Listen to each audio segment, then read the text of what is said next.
Man, shout out to Eric, man. Shout out to Eric, man, for that great theme song. What's up, y'all? It's your boy Wildcard in the building. What up, though? Detroit Mel. Up He in on this place. he on his side of Carolina. I'm on my side. We 15 minutes away. My brother fell asleep, so I was like, well, shit, let me film at the house. It is what it is. As always, I know it be like that. As always, we appreciate everybody's love and support. Welcome to episode 125. We racking up them numbers, man. Them numbers. Them bowls. Yeah, as always. Hey, Steph, as always, y'all know how it is. See us scroll on the bottom of the screen. Go join our Facebook page. We got the page over there at I.O.W. Sports Network. If you are a lover of sports, that's a place to be. You can drop a little comment, drop a little hot take. We've been having a lot of polls going. We've been having a lot of great conversations. Just a lover. It's going up on the page. Yeah, you're just a lover of sports. That's the spot to go to. If you are a fellow podcaster that does sports, go ahead, plug yourself. I mean, you never know. We might even do a little collaboration. Right. So we get it out. Yeah, I know. A little collaboration. Chance to, you got a small business, plug that away. If you sell some candles, you never know. We got people from all over the country that they might like some candles. Right. If you're selling some greenery, I mean, I know a person in North Carolina that might cop something, so Yeah. But no, please. Pussy. I know a nigga in North Carolina might cop some. So. Yeah, on that side. Yeah.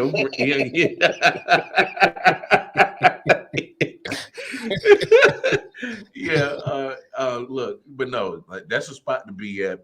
I know, yeah. He was like, I give it a great rating. Yeah. What's he selling? Plug in Ariana Teasinger. Yeah. Okay. What's he selling? Yeah. Tell her to come to the Facebook page and join. Yeah, tell her she can plug it. Yeah, she can come plug away. But no, that's the spot to be, of course. Follow us on the Twitter. We over there tweeting sometimes too. Right. Giving y'all a reminder of what we got going on. Oh, her music. Okay, we love music. Yeah. Tell her plug away. Tell her to plug away, Stephanie, for sure. We on the Twitter. We be tweeting. We be tweeting like Tweety. Yeah, we be tweeting. Of course, you can always follow us on Instagram. All right. We don't be thotting though, or I don't know about Mel. I don't know what Mel be doing. I don't do the thought stuff. How you gonna send me some nana? I don't do the thought stuff. I don't mess with thoughts. It's a difference. Oh, just saying. There's a difference. You're right. There's a difference. But no, we be on the Instagram. I don't discriminate. No. I don't turn out nothing but my collar. Sometimes I don't even turn that down. And then most importantly, come follow us on the YouTube page. Like, share, subscribe, hit that bell notification. Right. Bing! And spread the word of what we got going on. It gives you notifications every time we go live, just like today. Also, can't give up my boy Eric. Got the book. Oh yeah, A Boy Named Milk Dud. There it is. Shout out to my man Eric. Eric Maxwell. He got a book called A Boy Named Milk Dud, as you can see. Yeah, A Boy Named Milk Dud. That's dope. That is dope. Hey man, shout out to Eric. Man. Let's show that man some love when it comes to his book. Look him up on Amazon. Yeah. He got another one in the makings of a murder mystery, so he doing this thing. Okay. Well, shout out to Eric. That's what's up. And then most importantly, go to your respective app store, whether it's the Google Play Store or the Apple Store, and download the I.O.W. Network app. Okay. Julia Dave. Okay, we'll check it out too. But no, please go get the app. We got a lot of great content on there from music from underground artists as well as mainstream artists. Yeah, I know her. Stephanie. Yeah, we got of course, I.O.W. Sports is on there. I.O.W. Podcast, our sister podcast company, is on there. Airback Toxica, White Vault, LJ Presents, and if you love wrestling, we got the Dirty Hills. Dirty Hands. Yeah, we just had the Royal Rumble on Saturday. I'm a wrestling guy, so we definitely had the Royal Rumble. That was this past Saturday. So had some returns that was expected and some that weren't. But that was Ronda Rousey in there? Yeah, Ronda Rousey came back. What's going on, Tim? Shout out to Tim and Stephanie, two great listeners and watchers of the I.O.W. Sports. Definitely shout out to them. All right, now that we got all the plug-in and advertising, all out the way, let's get to it. And y'all gonna have to bear with me because I'm still a little sorrow right now. What up, Matt? Matt, what's up, brother? I'm a little sorrow right now. So if I go about 10 minutes on 20 minutes on a rant, y'all just bear with your boy because I'm gonna cut him off. No, y'all ain't cut me off. Come on. Sicker than your average. Pop a twist cabbage on instinct. Niggas don't think shit stink. Pink gators. My Detroit players. But no. Look. All right, so let's get it out the way now. All right. Out the way. So my boys lost yesterday. My Chiefs lost. Yeah, man. They hey, I'm gonna get into it, Tim, because I got a rant. I gotta get this out. All right. Look, let's just be honest. All right. Thanks, Stephanie. There's a lot of things that went wrong yesterday, and it all started with what Tim probably what he alluded to right there. I know there's 5 seconds left, and you're within the 10-yard line, but you're up 21-10. Just take the 3 points. at that time. I think it was 3 at that time. No. This was right before halftime, so they were up 21-10. Okay.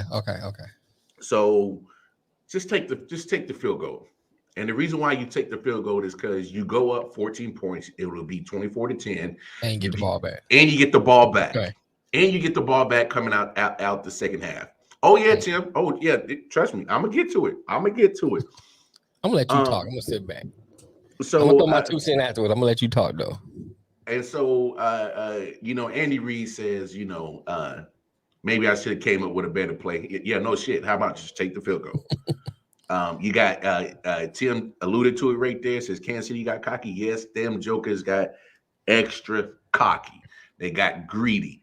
They wanted 7, but in NFL, especially in playoff time, AFC Championship game with the damn Super Bowl on the line. You take the points. Always. You always take the points. All right. And so I didn't like that decision to go for it. You know what I'm saying? You don't do it. What's up, I know, E. What's up, Eric? Man, you don't do it. You don't leave points off the board because you want to get the touchdown. Like you will be up 14, right. And like we said, you get the ball coming out second half. Like, what are we doing? What exactly are you doing? And I didn't like the play call. And look, at the end of the day, Patrick Mahomes didn't have a good second half at all. Let's call it what it is. All right. So the week before it, we saw what happened. 13 seconds left. They get the field goal, and then they get in overtime. And man, I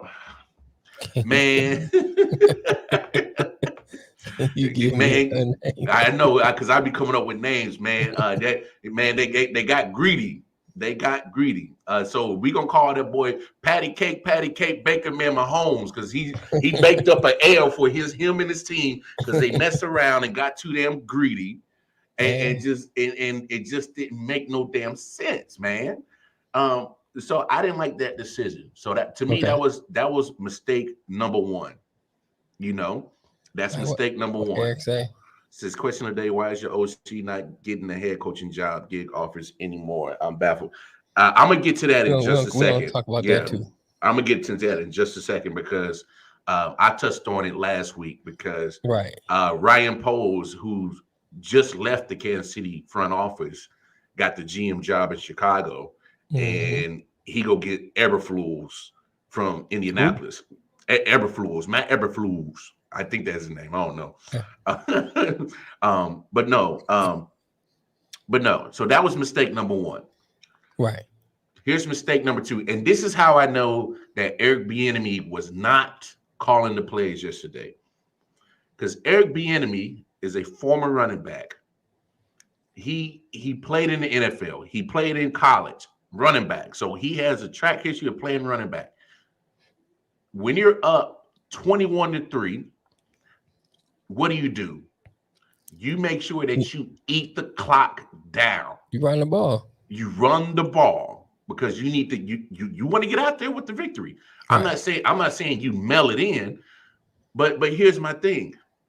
You had 2 running backs on the Kansas City offense. You had Clyde Edwards pretty good in the first half. Bruh, Clyde Edwards-Helaire was averaging 6 yards a carry. Jerick McKinnon was averaging 5.4 yards a carry. Right. Between them, that's 18 carries, and at least that's almost 100 yards between 2 guys. Right. You don't stop running the ball.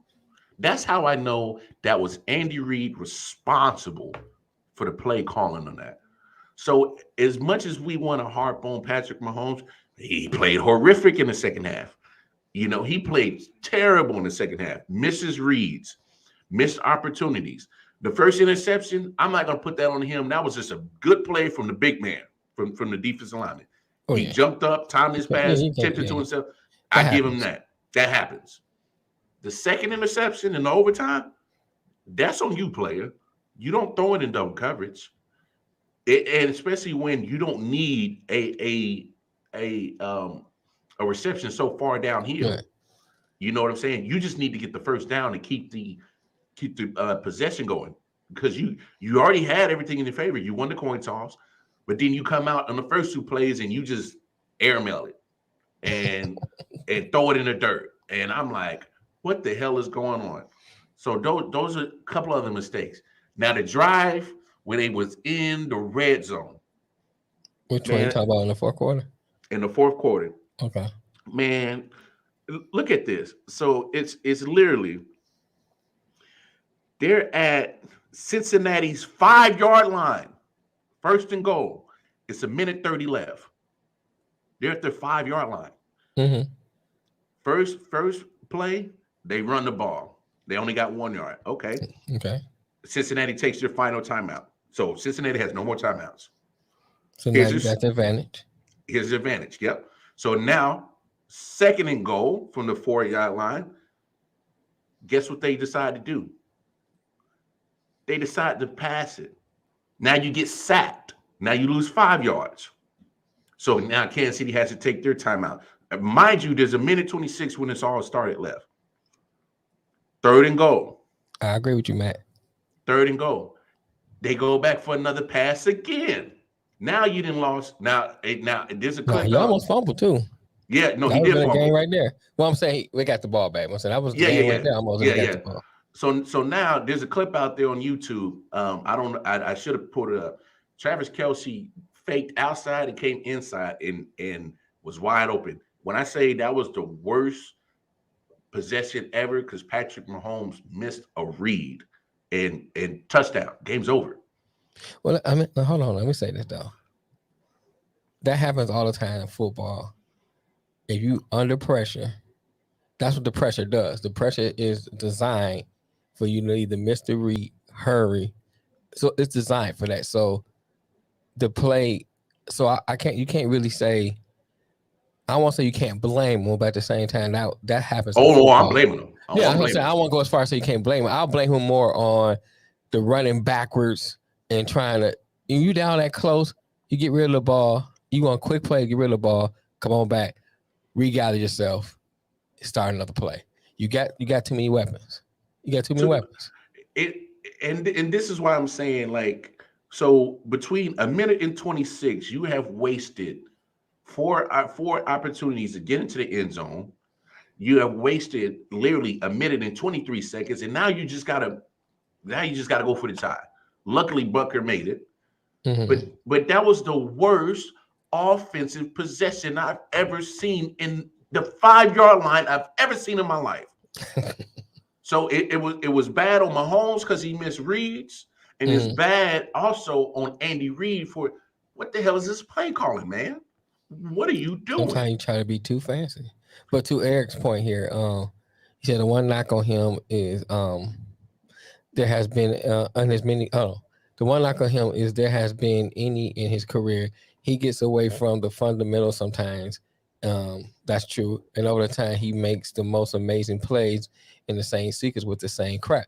So that's always said about Mahomes. And I said that.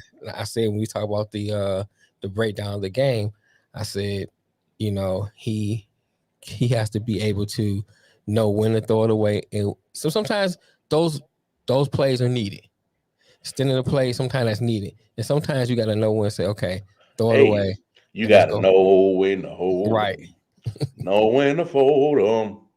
Know when to walk away. Mm-hmm. Now you're sitting at home. I like that too, Eric. Now you're sitting at home. Now you're sitting at home. Spend some time with somebody like Peyton Manning that can teach him that type of stuff. Oh yeah, A-Rod does the same too. A-Rod waits till the playoffs to do it. And look, Eric, you make great points. And same thing with Matt. You got to know when to not take those sacks in those situations. So, and that's what I'm saying. I'm blaming that part on Mahomes. It's not to take those sacks. Mm-hmm. You can't do it. You're on the 5-yard line, bro. You're on the 5-yard line, and all you need is a touchdown. The opposing team is out of timeouts. Right. You have the pure advantage to go and literally walk into the end zone and take your ass to LA in 2 weeks and go play for the Lombardi. First to go, I'm running the ball. I'm just running the ball, regardless. That's gonna take time out of the clock. They have no timeouts.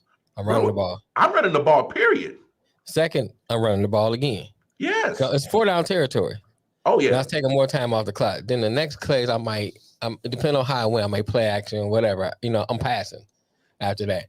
But my point is, when I finish, I want to score. I'm going to the crib. I ain't giving Burrow no time. No time. You don't have any timeouts. And that's what I figured that's what Andy was trying to do. But you shot yourselves in the foot is because you're trying to pass the ball instead of just being smart with it. And look, I know what everybody's going to say. Well, yeah, you don't want to give Joe Burrow that much time. But hell, if you leave Joe Burrow with 30 seconds, 20 seconds, and I know that the defense was playing lackluster in the second half. But you know why the defense was playing lackluster the second half? It's because the offense weren't sustaining drives, period. You know, what do we say all the time on the show? Your defense is only as good as your offense. And if they continue to keep you on the field, eventually you're going to wear down. Look at these second half possessions from the Chiefs. 5 plays, punt. 5 plays, punt. 2 plays, interception. 3 plays, punt. 3 plays, punt. That's all leading up to that terrible. That's a good point, Eric. I like that. That's all leading up to that terrible goal line drive. That offense, literally, who is supposed to be the strength of the Kansas City Chiefs team, dropped the ball and fumbled it for that whole team. And now you get to watch Joe Burrow and damn Jamar Chase and the team that you should have beat when you had up 18. And literally, look, you shot yourselves in the damn foot. There's no excuses. There's no other way around it. I'm seeing all these Chiefs fans on blogs and all that talking about, oh, the refs did this, the ref. No, look. As a fan, let me say something about that. Yeah, go ahead. There was some questionable calls, but there was no calls in there where you can really be like, that cost them the game. That ain't what cost them the game. Oh, no. You know what I'm saying? I know you're not saying that. I'm just saying, if you look at, I think it started with that play before the half. Before the half, yes. If you look at, if you go and kick the field goal, you deflating their confidence. And then come out the second half and run the ball, score again. Whether you score another field goal or not, you up 27-10.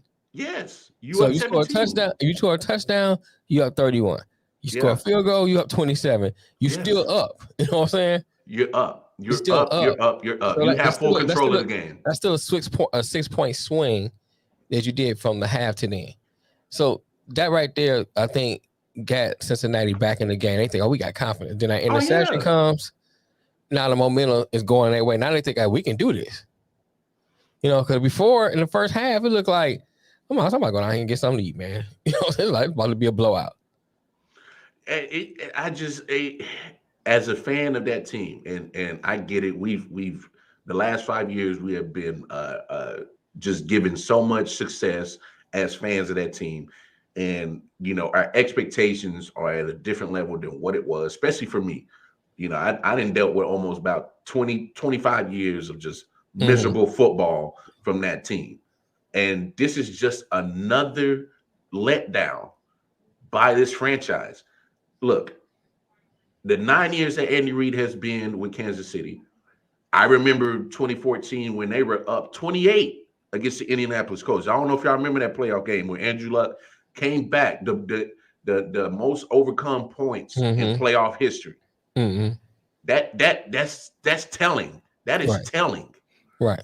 You know what I'm saying? And now you just lost the 18-point deficit at home with the Super Bowl on the line. That's another letdown. 2017 when they was up double digits against Tennessee Titans. It's another letdown. You can't look. I know I've said this before, and people thought I was crazy. Oh, why you dogging on Andy? Why you dogging on Andy? Why you doing this? Look, you gotta face the facts. Andy Reid coaches like this. This is not the first time he's done this in Kansas City, that he has let down a huge margin of victory. And now all of a sudden you're sitting on the sidelines because you got too cute. You got to look. I understand how smart Andy Reid is and how great of an offensive genius he is. Right. But sometimes don't try to be too damn smart. You end up outsmarting your damn self. And that's exactly and look, it's a trend. This is not just the first time occurrence. This is not just the second time. This is at least the fourth time in playoff history with the Chiefs he has done this. He's done it in Philly multiple times. This is Andy Reid, y'all. Like can we finally have that conversation? And this is what Andy Reid does? Like, he gets too cute with trying to think that he can draw up the best plays and outsmart all the defensive coordinators just because he's been along for 20 plus years. Dude, you got to just do the smart things and just play some damn football. Wait,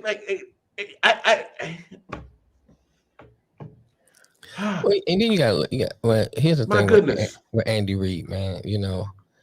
If all those plays work, he's a genius. It's just one of those things, you know what I'm saying?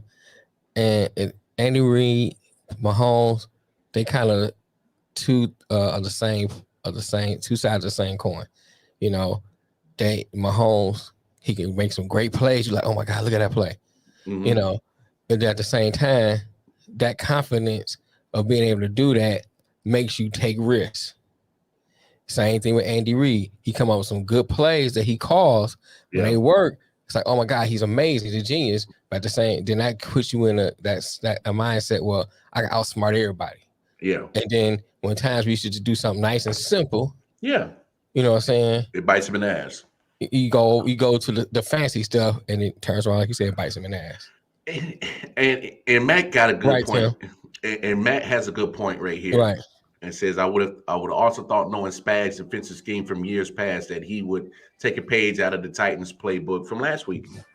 That look, I gotta be honest. You're so right about this, Matt, because here's the thing. A Tennessee Titans defense, who I think is probably on the same par as Kansas City Chiefs defense. Neither one of them are great. Neither one of them are going to be, elite. If they can get 9 sacks out of that porous offensive line last week, right, i.e. Brett Favre, right. If they get 9 sacks out of that really horrendous offensive line last week, how the hell does Kansas City only come up with 1? Now, I know Joe Burrow made a couple good plays. He got out a couple of sacks. Man, he made some great plays, man. I'd give it to Joe. Yeah, no. We'll touch on Cincinnati in just a second, but let's just get Kansas City out the way so I can feel a little bit better about the situation and be done with it. But you can't not let Joe Burrow out of those sacks. You had him dead to rights, and he gets out. There's no way. And here's the thing: you were getting there with four. You know what I'm saying? And that's what you want. And then all of a sudden, he wants to start dialing up the blitz, which made no sense because now you just left your horrendous secondary on one-on-one coverage, and they can't match up with T. Higgins. They can't match up with Jamar Chase. Mm-hmm. You know, you can't do it. They don't have the personnel to match up with 6'3", 6'4", 220 wide receivers. They just don't. Like the tallest cornerback for Kansas City is barely 6 foot. You can't do it. It just didn't make no sense. So it's like a domino effect. First, you see Mahomes making bad decisions. Then you see Andy Reid making bad coaches decisions. Then Spags makes bad coaching decisions, and literally it's just like a damn domino effect. And it just it was just silly. But I want to touch on Eric's point. The league is wide open. Yeah, the league is wide open. Yeah, I want to touch on Eric's point on why Eric Bieniemy isn't getting head coaching jobs, and this is telling to me because if a player, a personnel from the front office, Ryan Poles, gets hired in Chicago, and he knows Eric Bieniemy, and he go get a defensive guy from Indianapolis. Mm-hmm. To me, that's telling. Yeah, that's what we were saying last Thursday. And to me, it's more like, they hear the talk, and maybe he's not interviewing well. Get that shit out of there. What do you mean you don't interview well for that? That don't make no sense. Right. Chicago Bears job, they need somebody desperate. You could have went there and stuttered the whole interview. You got the job. It's like they needed somebody. They didn't care. You could get the Porky Pig, and they'd be like, "You got it." To me, it's telling on how exactly does Eric Bieniemy just have the job just because of the title, or is he actually, manufacturing plays for the job? You know what I'm saying? Like, is Andy Reid really handing the reins over to him, or he's just a placeholder and just has the title of offensive coordinator? There's so much to unpack with that because you look at it from your argument. If Andy Reid is not really teaching him how to do the job, then that says a lot about Andy Reid. That says a whole lot about Andy Reid because he's been in the league 20 years. He's not going to be there too much longer. He's getting old. He got family issues he needs to go ahead and take care of. He's not going to be there too much longer. So to me, if you do you really care about this organization? Because you rather just say, okay, I'm gonna take my ball and everything and pack it and go and leave y'all with nothing? Or would you, if you care about the organization, you build my man up and get him ready to take over in that position? Now, another part of this equation, Bieniemy, is he just going on these interviews just to go through the motion because he thinks he's gonna get the job in KC? Is that why he's doing it? And maybe that's why I've had that thought. For the guy from Chicago said, "Why ain't about to even get even bother?" Yeah, because he's trying to get the job in KC. That could be it, or it could be the other side where I know he garbage and I ain't getting him. And that's the thing about this whole scenario. It can be a multitude of those three things. To me, there's no other three options. It's either Andy don't care, or Bieniemy's waiting to be the coach and waiting for Kansas City, which I think that's been my take. And I don't have no facts or nothing to prove, but to me, I'm just looking at human nature. You look at Andy Reid. He had his son pass away from overdose in 2014 while he was still in Philly. He didn't take no time off. And once he got relieved of his duties in Philly, 3 days later, he's getting the job in Kansas City. So he's right back to work. You know what I'm saying? There's no time off. There's no time away to get your mental right. That your adult son just OD'd. You know what I'm saying? And you had to deal with that over the course of that whole regular season because that happened in training camp. You know what I'm saying? You didn't take no time off. You go straight from one job to losing that job to go to another one. So you're right back at work. And then lead up to this same time last year, Super Bowl, you got your other adult son that just put a little 5-year-old girl in an induced coma for months. You ain't had to, and he's on his way to jail. You know what I'm saying? Oh yeah. You ain't had no time to take away. Football. Yeah. You ain't had no time to step away and deal with that situation from your family and that mental part. You ain't had no. You just keep working and working and working, and you can't keep just covering up certain things that you got to deal with mentally as a human being. And so chickens will come home to roost. They always do. They always do. And so, like, I'm under the belief that, at some point in time, that man has to step away. You got to deal with this, man. Like you can't just let it fester. You can't sweep it under the rug. Right. You can't just ignore it. It's not going away. Right. You still ain't dealt with feelings from damn almost 8 years ago from your first son ODing. Right. You know what I'm saying? So you're talking about almost 8 years of emotional, mental stuff that you ain't dealt with. And you try to do the coach's life, which is already demanding and taxing on your mental and your physical. Right. And he's not in the best of shape because he had a health problem. He's not in the best of shape. And some of that could be due to stress. That's what I'm saying. So that's why I'm of the belief that I think Bieniemy is just waiting, biding his time to deal with it, to go ahead and take over. And I agree with that, Matt. I agree with that. I always will say that about any father and husband job. Any job. Damn. Any job. You damn right, Matt. And that's my thing, is because I'm thinking like Andy is really, I don't know if he's just that fixated and that tunnel vision into doing this. Some people don't know how to deal with stuff, man. Yeah, but you got to though. I know you. I mean, we know that. I'm just saying, but you're looking at it from the outside in. So yeah, on the outside we say, yeah, you got to deal with this. But I'm saying some people just don't know how to deal with it, and they're working as a coping mechanism. Hey, but the problem is when you got people that don't know how to deal with it and they use work as a coping mechanism, those thoughts and feelings and emotions bleed into your job. Right. Oh yeah, I agree. And this is where And this is where I'm saying it might start bleeding to his job because he's making mistakes like this. He's making me get too cute because I can outsmart you with my offensive mind.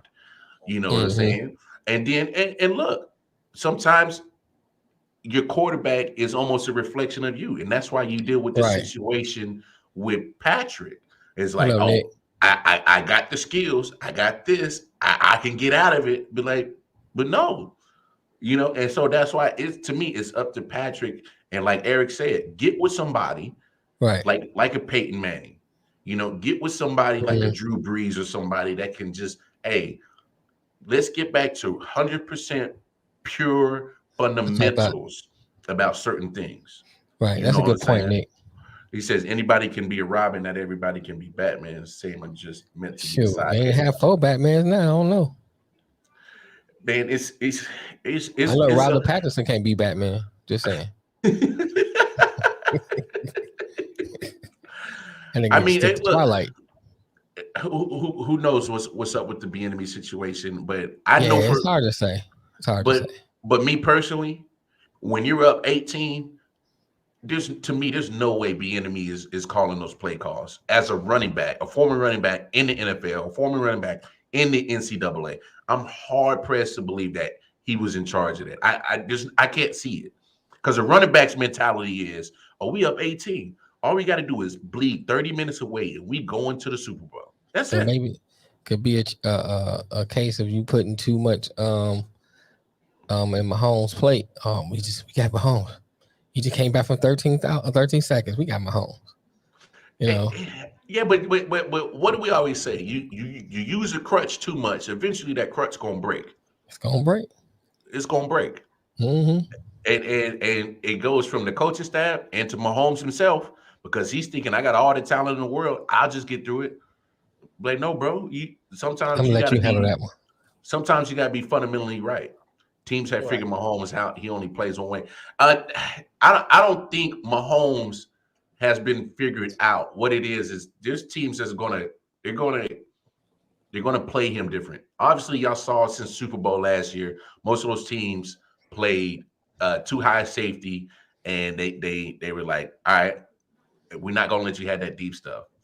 It was up to Mahomes mentally, personally to say that, hey, let me just take what the defense gives me and we can still win and still be dynamic. And as you saw towards the second half of the season, they did that. They started doing that. So I don't think teams figured out Mahomes. I think Mahomes and add Andy Reid into it. If they come up with the actual game plan of saying, all right, let's just take what the defense gives us. Yeah. I think when you see Mahomes play bad and you see add that to bad play calling is because the Chiefs are pressing. They're getting greedy. They want the deep shot. They want the home run instead of just taking what the defense gives you. What up, Mel? Hey, there go Melvin Wall. He's been talking hella junk to me, man. Grim Reaper pack. Yeah, he said, man, we smoking on that Grim Reaper pack, man. I can't. But no, Tim, and I get what you're saying. I just don't think teams have figured them out. What they did is saying, hey, we're not just gonna let you just score all willy-nilly and do whatever the hell you want. We're gonna force you. We're gonna force you to play smart.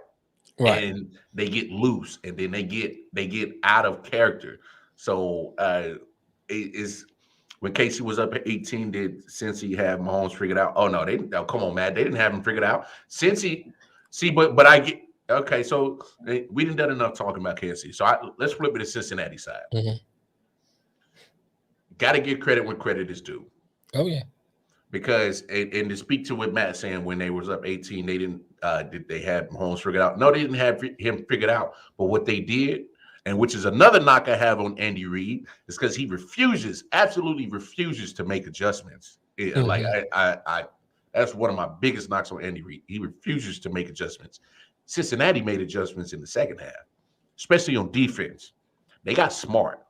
They was like, you know what? We can't get to him. So we just going at most rush 3 or 4, put a spy on them because obviously they're noticing that Mahomes has the ability to run. They put the spy on him, and that's why you see him doing all that circus, running around in circles in the backfield shit because there's a guy waiting on him. And they put everybody else back in coverage.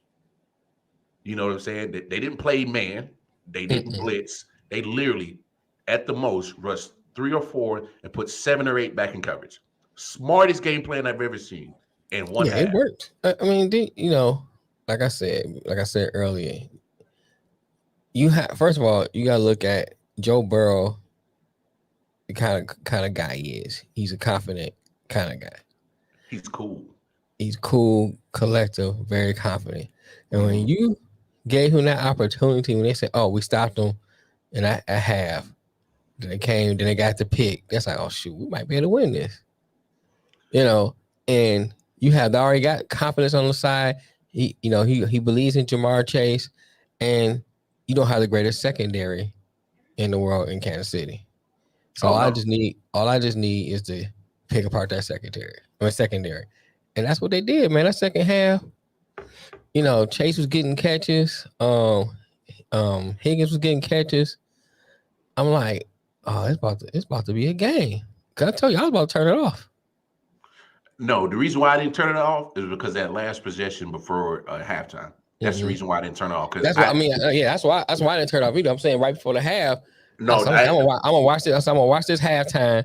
Man, I literally took a mental note. I was like, that's gonna come back because you may be. You may be up 11, but I'm like, sure that's right gonna there. Come back. I ain't gonna say that's when I was sure, but I was like, oh, it might be something here. But I wasn't sure then. But when that second half started, and because remember they weren't stopping. They were scoring almost every down until they got the ball. Kansas City was. Yeah, I was like, oh, they can't stop them. The only bad possession that Joe had in the second half. No, I'm talking about Kansas City. Oh, Kansas City. They couldn't score. They couldn't score. Kansas City was scoring every possession that first half. Oh, yeah. I was like, oh, they can't stop them. So then they stopped them at halftime. I said, oh, maybe. But when the second half started, and I was like, oh, wait a minute, they stopped Kansas City. This might be a game. That's when I started saying, okay, this might be a game. Oh, hey, man, I knew we were in trouble when you went punt, interception, punt. I'm like, Man, these jokers is about to fuck So around they and about to piss make me this a off. game. Oh no, I did not make a game. They was about to piss me off. And I'm glad I went to the Buffalo game because if I'd have been in Arrowhead, I probably would have ran on the field and been ready to fight some Kansas City Chiefs. And then I saw, and then I got spent the night in 17. I was jail. like, oh, this got to be a game. I mean, shout out to Joe Burrow, man. You know, they had him in his grass. He was, getting out the finger for a leg lock.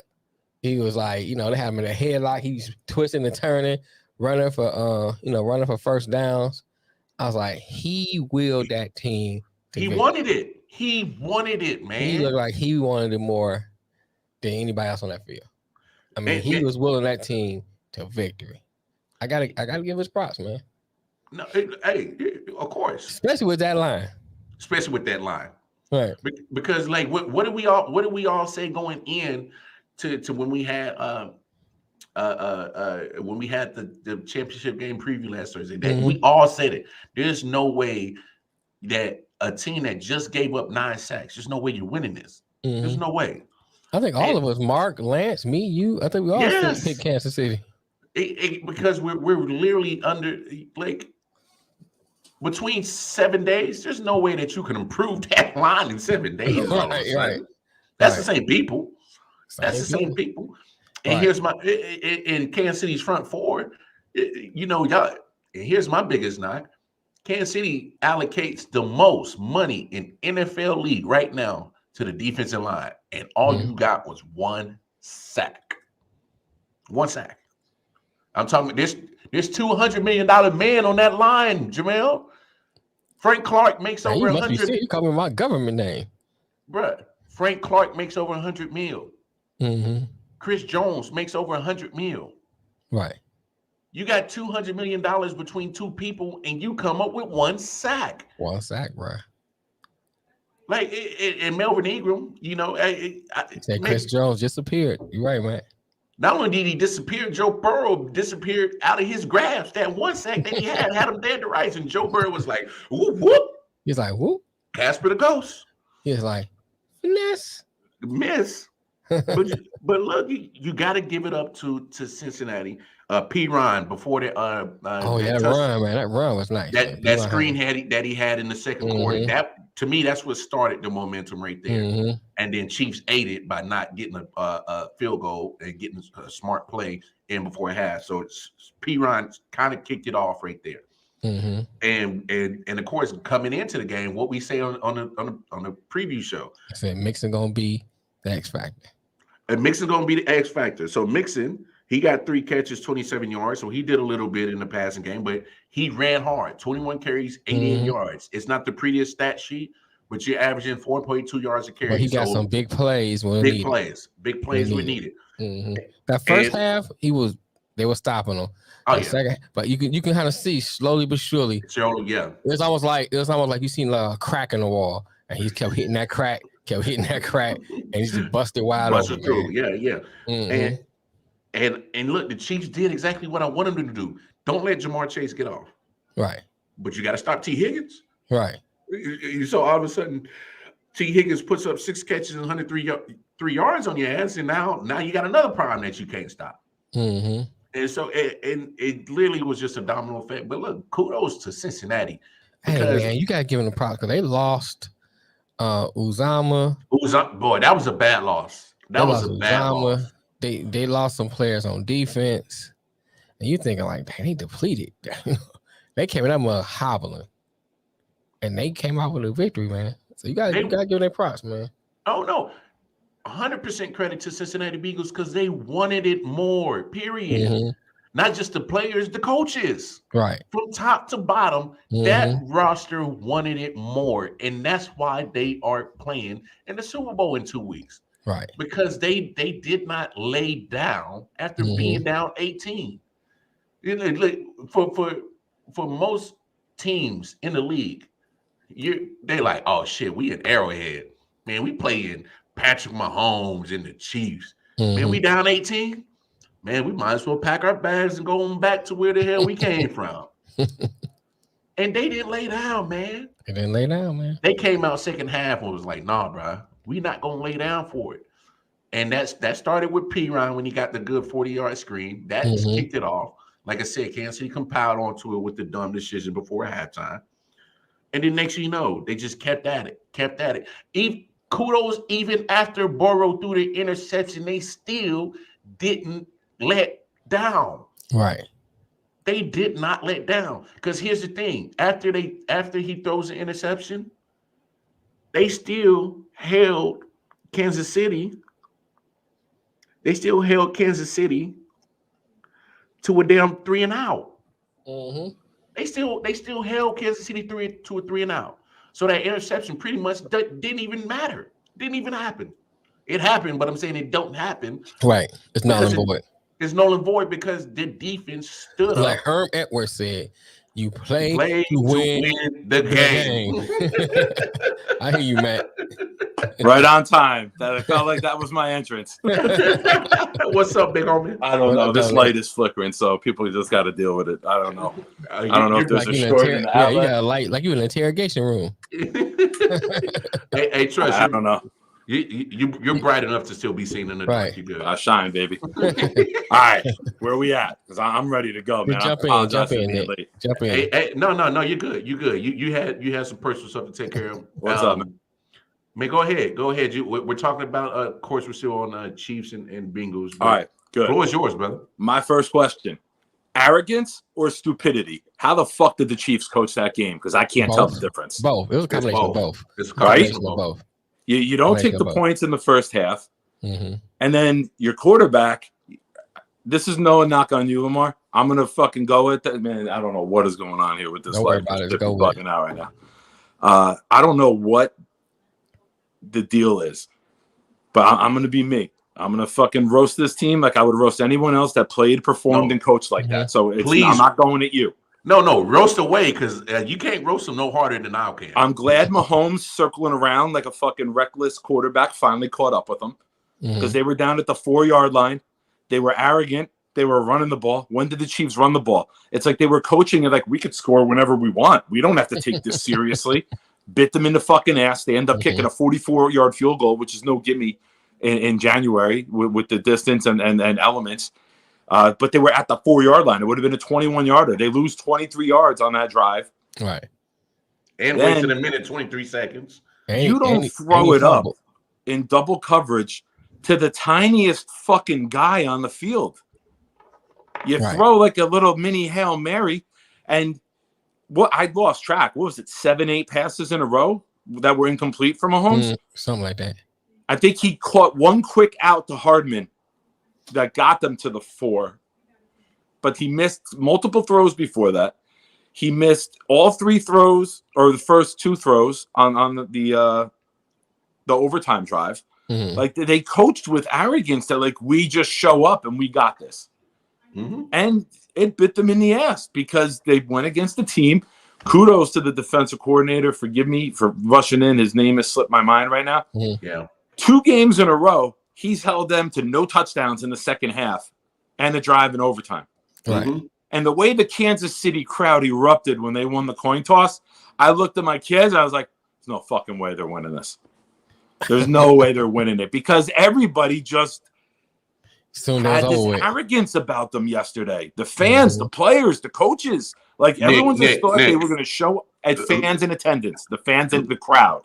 Lou Anuramo. I think I'm butchering his last name, but it's Narumo. It's not like Mike Smith. It's not like an easy name that rolls off the tongue. That's why I forgot it. Lou. But he's a Staten Island guy. But everyone everyone with that in that stadium yesterday thought that it was just show up, go through the motions, and we're going to the Super Bowl. And you overlooked a team that somebody on this podcast called in early November to go in the Super Bowl. I forget who. I forget. I don't. We make a lot of predictions here. I don't know who it was. But this team had. I said it months ago. I can't put my finger on it, but they have like a Derek Jeter it factor about them. You look at them. And they're not the best at anything, but they're pretty fucking good at everything. The run game, the screen pass game, the downfield passing game, the run after the catch. They don't lead the league in sacks, but they put pressure on the quarterback. They don't have a number one cornerback, but they fucking cover everybody. Kudos to that coaching staff. A very, very fantastic 3 weeks for them. Oh dang! Yeah, you're right. You're right. I think you gotta get hats off to Cincinnati play because everybody counted them out that didn't live in the state of Ohio, but themselves, and I guess Nick too. November, Nick. September, Nick, October, right. I was still picking Cleveland. I told you, I had the Super Bowl matchup right with the Rams. I just had the wrong team in the wrong state. I picked the wrong. I picked Cleveland and the Rams before the season. It ended up being Cincinnati and the Rams. Right. And I hope we got a lot of women watching the show because my fucking baby blues look fantastic. What's up, girls? I'm single. Hit me up. He said, "Hit me up." Hey, man, I'm fascinated by them right now. Don't be stealing my lines, bro. Hold on. She said, "Slide in the DMs." Don't be stealing my lines, bro. You don't have to slide in the DMs. You do a fucking cannonball into that bitch. You do a jackknife, whatever you need to do.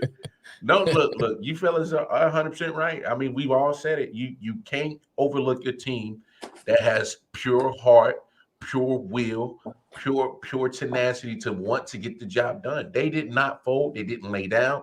And it starts with Burrow. I mean, Burrow oozes machismo. He oozes confidence. He oozes all that. There's something to be said about a team sport. And the team fed off of it. Look in the eyes of a guy and believe in him because you know he believes in himself and the guys around him. Hey, I knew it was a rap when my man came in with the J-Bo iced out chain, the Nike chain. Didn't I text that to you guys the other day? Yeah. He looked like a white Don King showing up. I was like, yo, when my man came, the glasses, the black T-shirt, the turtleneck, the Nike chain, and that jacket. I'm like, oh boy, this is good.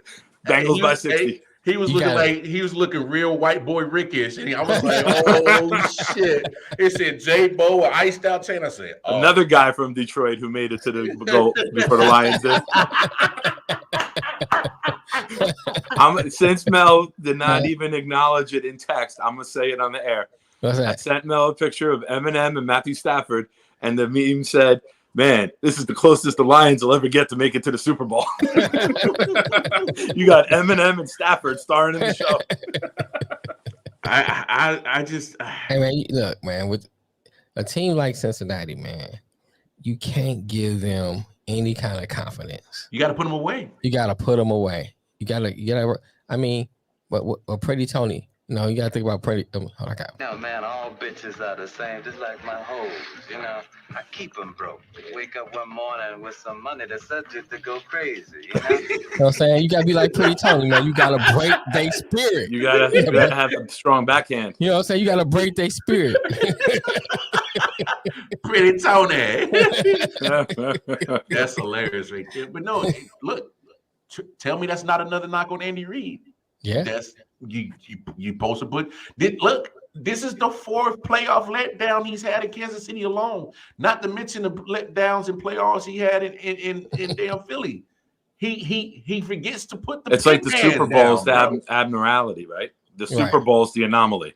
Losing in January in a championship game is not the anomaly. Winning the Super Bowl is the anomaly for Reid right now. Right. Yes. Right. He forgot to have his pin strong. So I mean, you know, teams like that, you have to keep your foot on their neck. And any kind of confidence, man, they just gonna find out. They're gonna find a way to win. Yeah. And I mean, not taking anything away from them as from Joe Burrow and the skill, but it's lots to be said when you gonna have that confidence. You know, I'll admit when the Bengals went up 24-21, they settled for a field goal with 6:02 left. Mm-hmm. I looked at Sophia. I'm like, well, that was a good game. This fucking game's over. But credit the Bengals defense, man. They fucking stepped up, drive and drive again, interceptions, sacks, pressure. And even when the first pass of overtime or the second one, he throws the slant to the right that Apple should have picked off and walked in to end the game. Yeah. Just a simple slant was 6 feet behind where it should have been. Yeah. Mm-hmm. So the timing's off. What was the downfall of the Chiefs earlier in the year, Lamar? When you and I were doing the night show a lot, we did it after a Monday night, and we said the timing is off. This team cannot do a 3-step drop back, fire it on time. They are not a precision, efficient, get the ball out, timing offense. And it came back to bite them in the ass. Because when you take away the deep route, they couldn't move the ball. He's holding it. He's circling around. That stuff was. If you're not open on the first 2 seconds or less, get rid of it. Just get rid of it. You got to have a hot route. Right. You got to have a hot route to get rid of the ball. Because this circling around bullshit isn't working. Because what are they doing now? They're not chasing you. They're containing you. It's contain you. They're not allowing you to run and get those 10, 11 yards because everybody takes off downfield. The D-line did a very, very good job of staying in containment. Especially in the second half. They really did that a good job in the second half. Because you seen like the last part of that second half where, like Lamar had said earlier, it was either rushing 3 or 4, and it was just kind of sitting there just waiting. Oh yeah, no, that's exactly what they did. And then when they saw opportunity, they go ahead and rushed in. I think it was the last play when he did that. They kind of rushed in. Yeah, right. They just waited, and then rushed in. And that's what you got to do, man. Shout out the defensive coordinator Lou from Cincinnati. He might have messed around and coached him way to a damn coaching job. I'm telling you. Because that seems to be the trend. They're picking up coordinators left and right now. But because literally the ability to literally shut down a high-powered offense who just scored 42 points in their last two playoff games, and you shut them out. You literally did the same thing in Week 17, literally a month ago, and because Kansas City they had I think 24 points in the first half. Against Cincinnati in Week 17. They had 21 against them yesterday in the first half. Second half, you ain't getting shit. Ain't getting nothing. And this league is all you better about be happy you got that field goal, man. Talent is obviously first, but from the coaching side of it, this league is all about adjustments. Because you're going to throw your best out early. You're going to script your 15 plays. And then when that script is over, you see that the Chiefs have had some struggles. Right. There's been some games where they've had those leads and then the other team hasn't been able to do anything because they just weren't very effective offense. But you score 3 points in the second half of a championship game, you're not going to win. And I'm telling you, this still it irritates me to no end. You got a running back in Jerick McKinnon that's averaging 5.4 yards a carry. You got Clyde Edwards-Helaire, who I've always been down on. I've said so much bad shit about him, but he had a good game. He's averaging pretty good. 6 yards a carry. You got 2 running backs that between them got you nearly 100 yards, and you refuse to run the ball in the second half. That's how I knew they was in trouble. I'm like, and their run game is so predictable. Every time Mahomes would go shotgun and the running back would be next to him, I would look at Sophia and I'd be like, run off guard. Oh, yeah. Run off guard. It's the easiest play. All you got to do is hit the A-gap and you blow up the play. Right. Well, and then by the time you try to bounce it to another side, you got safeties already knowing it's a run, and they're up filling up gaps too. They're coming on up. Yeah. And you got a great point right there, Nick, because by the time Andy's trying to run the ball in the second half, they're like, we don't respect that because it's predictable. It is not only is it predictable, it's like he's going to run the most easiest, dumbest running play, and they're already guarding the run, and so I'm like, I'm just like, the scheme is just so full of arrogance, and we can beat you because we have better weapons. That. There's no tears to it. There's no get the run game going. There's no play action. There's no designed rollout. Preseason football. It's that's a good analogy. Preseason football. It's preseason running. Yeah, that's what it is. And you got a good line. You got Humphrey and Smith, who are very, very good rookies. They're veterans by now, right? With playing 20 games. It's I don't know, man. There's too much talent not to win. Right. Yeah. It's literally baffling to me. I can't believe that's just I guess I'm just of this mindset. When you have a great quarterback at Mahomes and he drops the ball, and then you compile it with Andy Reid's history of having collapses and letting down, I'm just like, I can't believe this happened. You know what? Now I think going by what you and Nick had said, even when he fumbled, you see, kind of it was like a lackluster kind of like, drop the ball. Yeah. He wasn't. Thank God. Let me hurry up, get up on Thank it. God Tooney jumped. Well, he did that because that way, when they're sitting in the mansion, his fiance and his brother can be like, "They didn't block for you. That's why we're not fucking in Los Angeles. I gotta make a TikTok." Yo, I'm so happy those two are not going to the Super Bowl. Sound just like her. You know I love you, Lamar, but I'm so happy those two fucking pieces of shit are not going to the Super Bowl. The fix was in. Hey, no, I know there's a lot of jokes about saying this stuff's rigged, it's fixed. It's hard to fix a game like football. There are too many moving elements. Somebody would talk. The guy who gets paid $300,000 to put his body on the line is going to talk. Exactly, because he's going to want more money. The guy's making $15 million. Might be like, all right, I'm making enough to keep my mouth shut. Yeah, but you got spouses and there. So many people would talk if this shit was fixed. Because Matthew Stafford's spouse talks too much. So I would literally, all these conspiracy theories saying it's rigged and fixed. Y'all can throw that out the window. All my Chiefs fans who are talking about we got robbed by the refs. No, I don't want to hear that talk.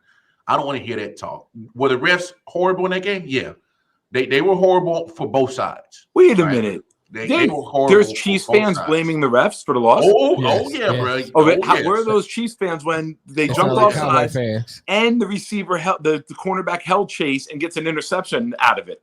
Where are the fans complaining then? Hey, Nick. That you never complain when it works in your favor. You never complain when it works in your favor. Nick, you won't get an argument from me because that interception that Snead had, it was PI. There was. He held Chase's jersey like he was walking like his pet through the park. That's how long he had a hold of him. But trust that, and that's why I'm saying, like, take the refs elements out because there was a missed call on that. There was a missed call on Jamar Chase when he pushed off in the touchdown. The refs didn't decide that game. No, the refs, arrogance, not taking the points when you can take it, and not being able to execute your offense for over 30 minutes. The refs played no part in that at all. They were horrendous. I ain't gonna lie, they were horrendous. They missed calls on both sides. So if we're gonna say that they missed calls for the Chiefs, let's be honest, they missed calls for the Bengals as well because they did. They missed calls, period. They were horrendous. You're going to miss calls, but the playoffs, you got more eyes on a game. But like the Sunday night, Monday night, and Thursday night games always have the most amount of social media talk about calls. Why? Because they're the most highest rated fucking games. So everyone's in on the conversation. Right. Playoff games, they're the most watched games of the season. Yeah. So a little call turns into something bigger because everyone's in watching, bitching about it. And we're social media today, so that's what it is. But no, at me, so a 1 o'clock game in Tennessee, there's not many eyes on it, right? Yeah, y'all just need to hear me out. Every day that's listening, as a Chiefs fan, I refuse to put that on the refs because that's not the case. That is your team. That is the Chiefs' fault that they are not advancing to the Super Bowl. Because they had many opportunities. Respect to you for doing that. Because they had many opportunities to close that game out. Period. Absolutely. When you're up 18, you don't lose that game. And let's be honest, Tennessee's defense is probably as comparable to Kansas City defense. If they get 9 sacks, why the hell you get one? Why the hell you get one? One sack. That's the same offensive line. And there's not many fans in the league who can name someone on that defense besides Hendrickson and Bates. Right. Exactly. I mean, after yesterday watching it, you probably name Apple. Hilton is the other cornerback, right? Or Hinton. One of those is the other cornerback. See, I don't even fucking know. And I consider myself a pretty educated football fan. But that is the sum is greater than the parts. And the scheme is putting the guys in positions to succeed. So I know everyone's outraged, either about the refs or either about Reed or about Mahomes. I'm outraged at the Chiefs as a whole because y'all were up 18 and y'all didn't shut the door from top to bottom, from head coach down to the damn long snapper of the damn Kansas City Chiefs. Whoever was in red yesterday, you all failed. And I got no dog in the race. So as a fan of neither team, watching that game from the outside, to the Bengals. You got to just take your hat off to them. Shout out to the Bengals. You got to do the tip, and you got to say, you out-coached us, you out-executed us, you wanted it more. They wanted it more, period. Hey, man, I got to give shout out to the big to Bengals. McPherson. Like, looks like we're going to the Super Bowl, bro. 12 of 12 in the playoffs, right? Yeah, looks like we're going to the Super Bowl, bro. He was unfazed. He was unfazed.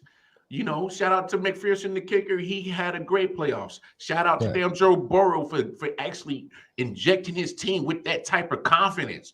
Shout out to Coach Lou on the defensive side from Shaolin Island for coming up with a great game plan of shut down a high-powered offense twice in the second half in one season. Shout out to damn Zach Taylor, man. Shout out to anything in orange and black today. Because they wanted it more, and that's why they're in LA in 2 weeks. And so let's go over to the other game. You got San Francisco's and LA Rams. Now that was some good football right there. That was some good football. That was good football. I enjoyed that game. Man, that was some good football. Shout out to a guy from Detroit, White Boy Cup. Oh wait, no. Hey, no. Let's have the conversation, man. If you don't have Cooper Kupp at the top of your list at wide receiver, whether one or two, you're not legitimate. I don't know. You're not legitimate to talk football.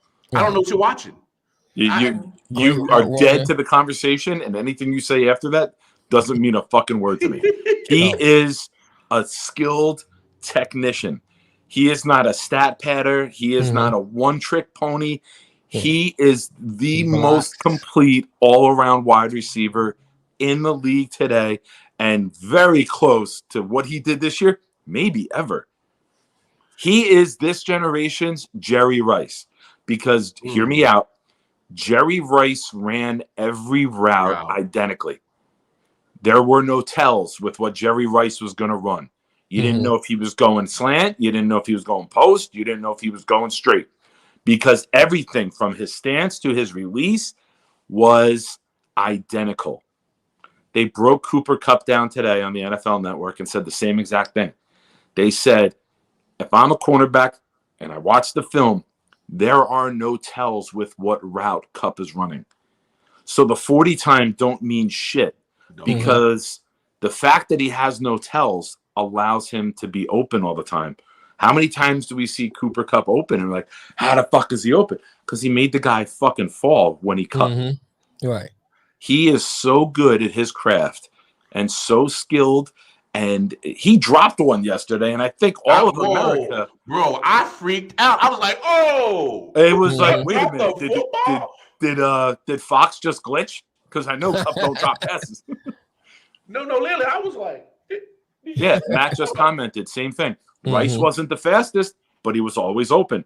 It's because a lot of these guys, when they run a route, they'll dip when they're going to turn the other way to get their body's momentum going, right? Yeah, right. You know what I mean? They tell their route because they're about to give it there's away. Body language. Darrelle Revis was the best at covering people because he picked up tells.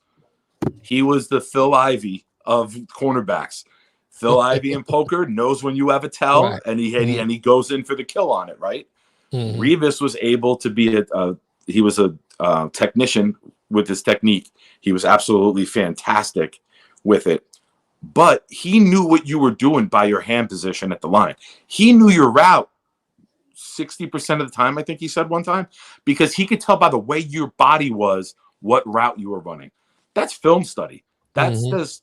And kudos to Kupp, man. I fucking enjoy watching this guy play the game. He's not the fastest, but he's always open. You think they're going to stop him? They're keying on him. 11 catches, 100-something yards, 2 touchdowns in the NFC Championship. You don't think the game plan was to stop Cooper Kupp? Right. Still couldn't do it. Still can't do it. Yeah. And I'm very happy for Matthew Stafford. Very happy for him. He went from possibly being the GOAT in a bad way in the Buck game They're coming back with a winning drive, and then now he's going to the Super Bowl. Guy who never made the playoffs is now 3-0 in the playoffs. So good for him. I'm happy for Stafford a lot. I got 2 questions for you. First question is, the way the Rams played with what they had, you get Robert Woods back, do you trade him?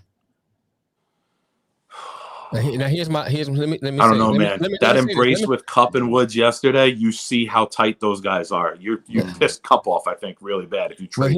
Here's why I say, because you don't have any first round draft picks for a while.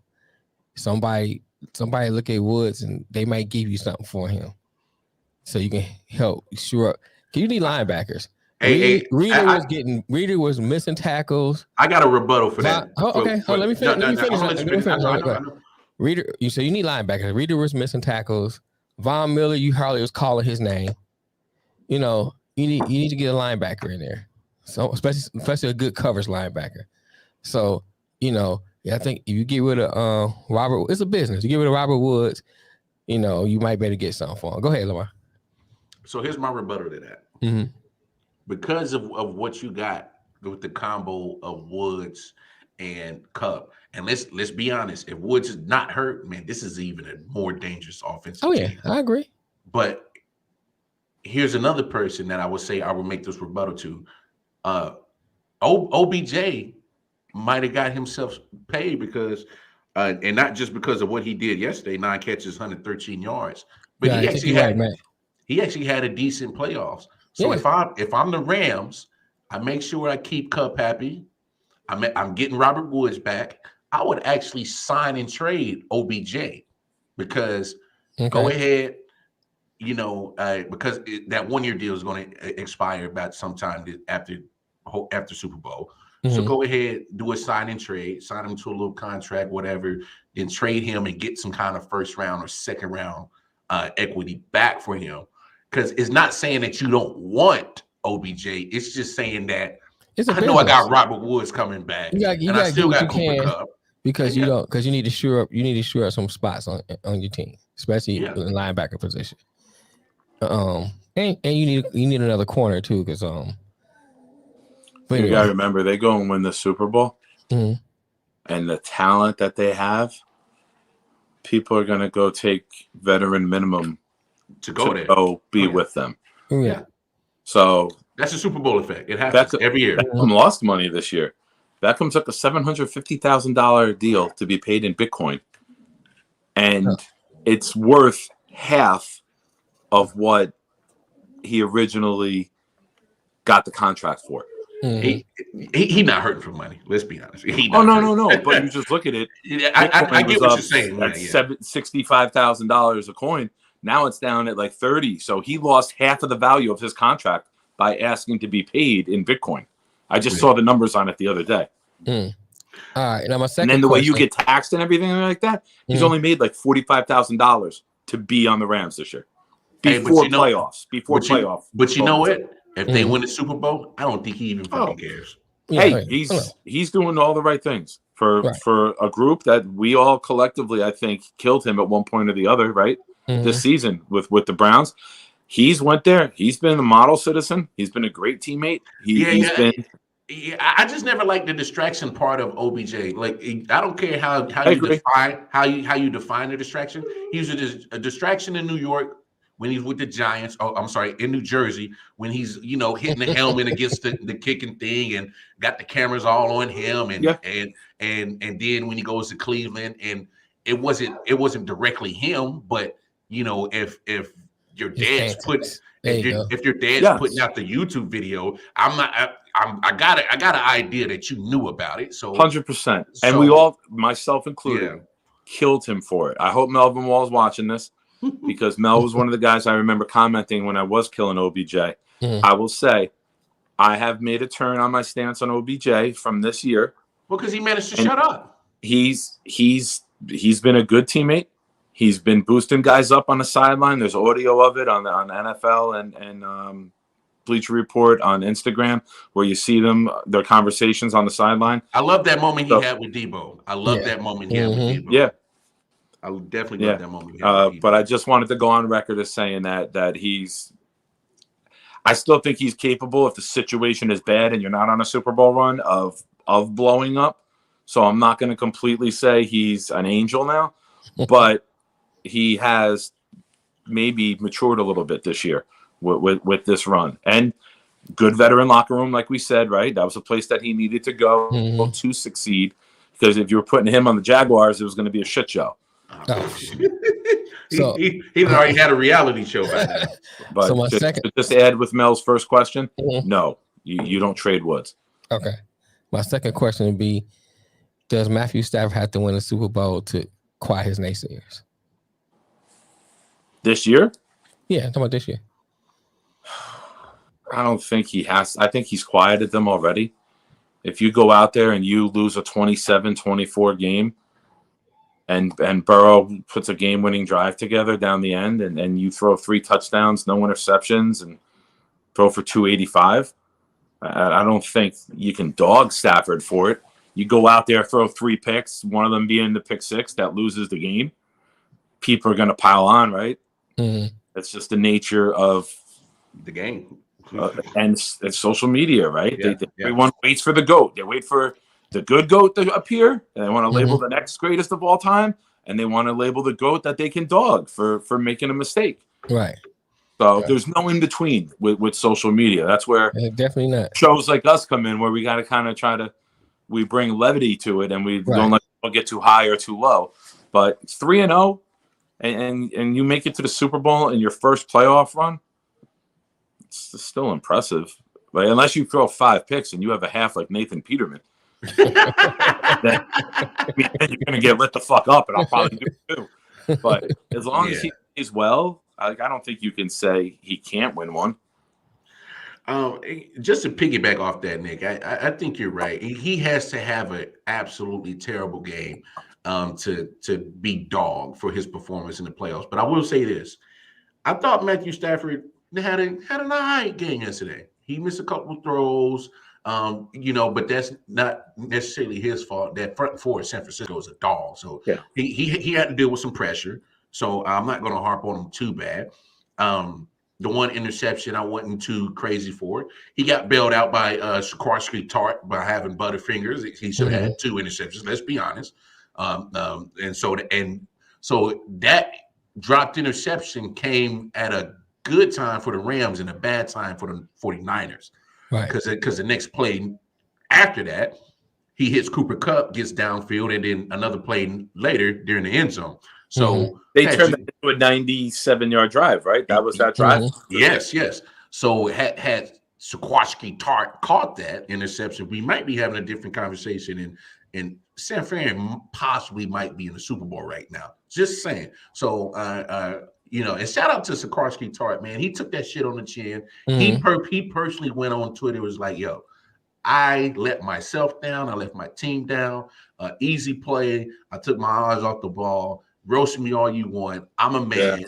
I can take it. And, it doesn't define me. It doesn't define my life, my future, blah, blah, blah. So, shout out to him for being a man to stand up, because people was going to dog you. They was going to dog you, dog. I think he said you work and you prepare for a moment like that. And when the moment happens, you let it fall through your fingers, literally. Yeah. He didn't let it fall through his fingers. He seized up, man.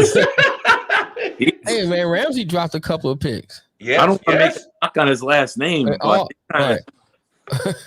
that mess Ramsey talked out there a little bit. Ramsey dropped a couple of picks. One would have been 6 points. It's funny to say that. These guys don't put their fucking hands up. Right. They do the jugs machine. You catch with your hands. Why are you letting it hit your shoulder pad? Right. Hey, man, I'm glad you said that, because I was disappointed in Jalen Ramsey, because my thing is, you literally had Jimmy. Look, we know Jimmy G is going to give you some gifts, and he had a couple of gifts, gift wrap for him right there. Right. And if you go out and all that talk you always do, saying you the best corner in the league. Well, there was a guy that used to do that back in the early 90s named Primetime Deion Sanders. He said he was the best, but he would come up with them interceptions. There was a guy that used to play in New Jersey in the game green that wore 24. He didn't talk a lot, but I'm telling you, he getting gift wraps like that. Revis was taking it back the other way. So when Jalen Ramsey's gonna have all this talk, like I'm the best. I'm like the best. that, man. Right. You better play like the best. And you had at least 2 gift wraps. At least on 2. the silver platter. One was 6 Early in the points. game, I think the opening drive, the Rams dropped an interception. Or they like ran into each other and like didn't get it. If I remember correctly, I was kind of waking. I want to say this, and I said it when we talked about it. I said Jimmy G is gonna give up the ball to lose the game, and I thought it was gonna be a little sooner than it happened, but I said he about to throw a pick. As he's going down, he throws it like this. I was like, game over. Hey, but you know what? I know we make fun of Jimmy G and all that. He didn't have the greatest of game, but we got to actually finally give kudos to that front 4 of the Rams. Because they finally got it all together. Hey, that final drive, they was like, oh, nah, we're not letting Jimmy G have no chance of beating us and take away this chance for us to play the Super Bowl in our home stadium. Man, them front 4 turned it up. That's why he threw that interception. Man, that front 4 did not. They did not let up. They was. When they turned it up. You know when they turned it up? What's that? When that fucking maniac Aaron Donald was on the sideline screaming at everybody. Yo, if I got the baddest dude in the league screaming in my face to go make a play, yo, I will tackle my mama just to avoid the wrath of Aaron Donald. I will take out my mama. I will stiff arm my daughter. I do not want Aaron Donald mad at me. I will do whatever. Hey man, leave Sophia out of that, man. You can't stiff arm Sophia. No. Oh, she knocked me on my ass, but I tried. Hey, look, but you see that on the sideline. Yeah, you man. Don't do that. He's not the Ray Lewis, rah-rah, in your face type of guy. He just goes and plays and he leads by example. So to see him at that level, that's got to be inspiring to the rest of the D, except Ramsey, who couldn't intercept the ball. Right. And Ramsey's in. I'm telling you right now, I will make a prediction 13 days out. If the Bengals win the Super Bowl, Ramsey's the GOAT. Ramsey did not do his job. If the Bengals win, they fucking picked on him and were successful. Yeah. I'm going to say this, though. That play, the last play with Jimmy G, you in 4-down territory. Throw the ball away. It was just the second. I think it was the second down when he threw that pick. You in 4-down territory. Throw the ball away. You got 2 more plays to live. Why would you throw the ball up like that? And he wasn't even throwing to the sideline. He just threw it up. He just chucked it. Here's his way. Okay, I think I know what you're about to say. But even if he was trying to throw it out of bounds, your arm is not that strong when Aaron Donald's on your arm pulling you down and you throwing it underhand. Yeah. You're not throwing it that far. The guy was open. Yeah, the running back. He was there. He was open. But when he flipped it was too high and off his fingers. Right. Because it got tipped off his fingers and caught a couple yards behind. Yeah. Right. So what's going on, Ryan? The flicking wasn't bad until the ball went too high. Right. Yeah. But my point is, in a position like that, you don't have control. I get it. I don't think it's egregious, though. I think it's just bad. I think it's more poor execution than a poor decision. They actually didn't call it. They actually didn't call that play a defensive. They threw the flag, but they picked it up. Right. And which was the right call. Right. Because he hit him with the shoulder pad. He turned his head to the side. He didn't lead with the crown. He hit him with the shoulder pad, and he hit the shoulder pad hit Debo's forearms because Debo had his hands up in front of him. Right. So I think it was Nick, you shockingly the right call. Right. You as a defensive coach, I know you were happy they picked up that flag because that was like the best way to hit in the NFL now. He did everything textbook. He did it. The only thing he didn't do was wrap up. Light turns on its own. What the fuck is going on here? That's why I never let white women in your apartment. Crazy shit. So I wish the league would get more involved on plays like that. Right. And take the second look, because we all know damn well the only reason that flag got picked up because the delay and the league saw the replay and were like, you cannot call that. I'm glad they picked up the flag. I'm very happy. I think that should become the norm. that somebody watching should have a look at a replay on a play like that, a defensive receiver, a late hit. And if you, because when you hit a guy, Matt, that was a legal hit, period. Whether he caught the ball or not, that was a legal hit.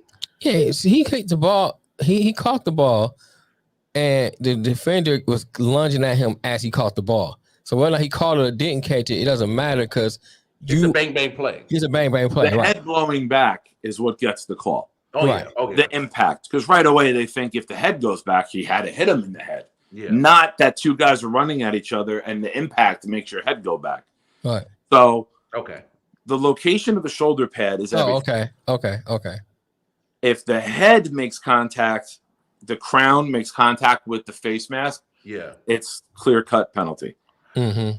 If the shoulder pad, if you lunge upward and hit with the forearm or shoulder pad in the head, they'll call it penalty. Yeah, it's a penalty. But if you deliver a clean shot, shoulder pad to sternum, which is all the teaching tapes that the NFL puts out and shows all these rookies coming in at the Semporium and everything else, we want to deliver body shots. And Debo got the fucking wind knocked out of him because of the shot was legal and clean and to the chest. Yeah, he hit him straight in the chest. Hit, man. Now the hit that OBJ took, that was dirty. Absolutely. When he was on the sideline with the helmet. At a low level where he's on the ground giving himself up and you lunge downward, that shit should have been an ejection. And I am no OBJ apologist, but that should have been a fucking ejection because you went out of your way. Hit. I didn't like that one. They hit Stafford took. That's bad football, man. You're out. Yeah, they hit Stafford took. They by what's my man name? Oh God, remember after they didn't call it, but after the play, Stafford's walking back. I gotta send this to y'all. Melvin Wall cheesing like hell because he finally got the belt from the NFL Pick'em football picks. And this man cheesing like a damn kid in the candy store. Like the fucking Rock with the belt. No, he got this damn Kool-Aid grin on his face.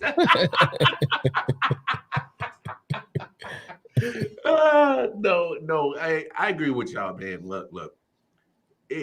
That was a good hit that Debo took, and that hit on OBJ was just disgusting. It was, and it did you no favor because not only was it a big game, now you add another 15 yards, and you just put your team in a bad and even a more worse possession. You're trying to get back in the game. Like what are you doing? That one just didn't make sense. But no, Jimmy G. Oh my gosh, it's like come on, man. He missed Kittle on a couple of throws that I just like, come on, what are you doing? Like you gotta hit Kittle, man. Yeah. Plant too, that Kittle maybe could have went the distance, right? Mm-hmm. Like my God. Like Jimmy Garbage. Jimmy Garbage. Yeah, that's what the G stands for, Jimmy G. Yeah. I'm gonna sum Jimmy G up perfectly. Okay. If you do not win the game in the first 3.5 quarters as the 49ers, you cannot ask Trent Dilfer to be Tom Brady. There you go. That's Jimmy G in one sentence. Mm-hmm. Well, damn. Hand the ball off to Jamal Lewis, dump it off to Todd Heap. Right? You can't go spread 4 wide now, shotgun, have to throw. You can't make him something that he's not. But you know what I love? You know what I love in playoffs? When you get division rivalry games, when you got like teams like the Rams and the Niners that have seen each other twice already, you know, the Rams haven't been able to get over the hump of beating Sean McVay, beating Kyle Shanahan 0-6 against them. Now you got the Super Bowl trip on the line, and you literally got a straight knock. This was a physical football game. It was physical. Yeah. Like this is literally like the game that you hope that you can get in every playoff game where, you know, this shit can go either way. You know, this as much as all the talent on paper is on the Rams side, the dog in the fight was with the 49ers. Oh yeah. You know what I'm saying? And the 49ers was like, y'all might got more talent, but y'all ain't got enough dog and fighting us. And you know, it sucks that my man Debo got eliminated because I would have loved to see him back in the Super Bowl and see if he can get a chance to get a ring on his finger, because Debo is one of my favorite all-time players right now in the NFL. Oh, yeah. So I did Takes enjoy that fucking moment. wide receiver screen 40 yards and just Man runs through past guys trying to grab his jersey. He's like, yo, it's like watching an adult sometimes play against like kids in like flag football, but he's playing against guys his own size. Like it doesn't make sense. Yeah. And right. so with my I got to make it more I.O.W. With my Jimmy G reference. Okay. You can't turn a hoe into a housewife. They don't act right. Oh no, Ryan, to answer your question, man, I'm more hurt on this loss that the Chiefs did yesterday because you were healthy. Last year, you blamed the Super Bowl loss on the line because you had nobody playing. Not only were you healthy, you're at home, you're up 18. You know, there wasn't no 18-point lead against Tampa Bay in the Super Bowl. Yeah. You're up 18. There was. Tampa Bay just had it, though. Oh, yeah. It was just on the other side. Yeah, you're right. You're up 18.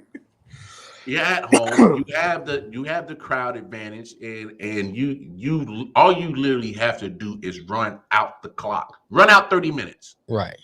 That's it.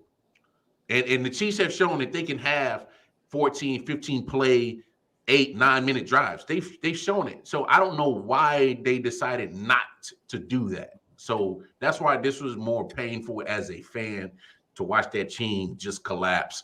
But then again, you look at the history of Andy Reid and big leads in the playoffs. Come on, Ryan. You remember when Andrew Luck did us in when we was up 28? Come on. You remember when we was up against Tennessee, up at least 10, 14 points. You remember that. You remember when we lost to damn Chris Boswell, field goal kicker in Pittsburgh in 2017. Come on. Is this a trend? This is a trend with Andy Reid. Don't know how to close out games. Right. With questionable play calling. And so, and this is my thing. There's no excuse. You got the talent. And then now that your quarterback, for some reason, second half yesterday, his play reflects your play call, and then all y'all just domino effect, just start crapping the shitter. But anyway, it's a shame that Gruden had those racist emails and all the other people he offended, because that would be the perfect coach to go in and take over for Andy Reid and win Super Bowl after Super Bowl, like he did in Tampa, right? Tony Dungy had them on the verge multiple times, couldn't get it done. Gruden walks in and they win one with no problem with Brad fucking Johnson. Right. I know it's not realistic with what happened to Gruden. I hope nobody jumps down my throat. It'd be a Barry Switzer situation. Right. Because that was Jimmy Sheen. Yeah. Barry just walked in and say, well, you give a coach who's got a little bit better of a execution element to the offense instead of wow factor, which Andy kind of runs off of now. And I don't want to know if I want to put the statement out there as the game passed him by. No. Put it out there because we need to have the conversation. It needs to be had. But here's the thing, and Lamar kind of alluded to it earlier. That can be part of it, and then the other part could be all the personal stuff he hasn't dealt with yet. I heard that I was in the Uber on the way home, and I part. It could be a combination of those. We brought that up on the shows before. There's a lot to it. And then I know you were talking about Bieniemy, and I chimed in saying not anyone can be a Robin. Right. But not everybody's meant to be Batman. Maybe Bieniemy's just better in the sidekick role. Maybe he hasn't put out a good plan, and that's why his interviews haven't gone well. You know, a lot of times guys come in, are more detailed. Hey, Matt, I got the answer to that question. Both coaches have both been Andy Reid. Yeah. He lost 4 championships in NFC. Now he's lost 4 in the AFC. Yeah. He's the answer to both of those questions.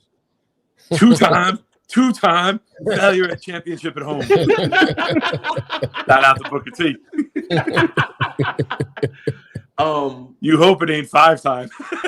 No, I can't lose deal 12 more. Bro, I can't deal with the heartache. I can't. Poor you and your 4 championship games in a row. Shut the fuck up. Me and Mel have no sympathy for you. None.